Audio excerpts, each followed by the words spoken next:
The vocabulary word we are exploring now is rolling. Rolling. Rolling describes continuous movement, like waves rolling onto the shore or wheels rolling down the road. It can also describe something ongoing, like laughter rolling through a room. This word captures motion, rhythm, and the sense of things flowing naturally without stopping.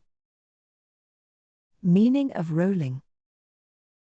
Rolling means moving forward by turning over and over, or describing continuous motion.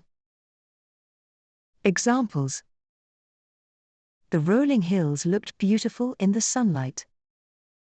The car kept rolling down the slope. Laughter was rolling through the hall. Short story. The family drove through the countryside, amazed at the sight of rolling hills stretching endlessly.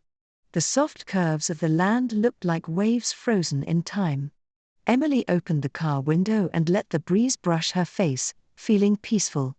As they reached a picnic spot, the children rolled down a grassy hill, laughing uncontrollably. The day was filled with simple joy, and Emily realized that beauty was not just in the stillness of the hills, but also in the rolling laughter that echoed around them.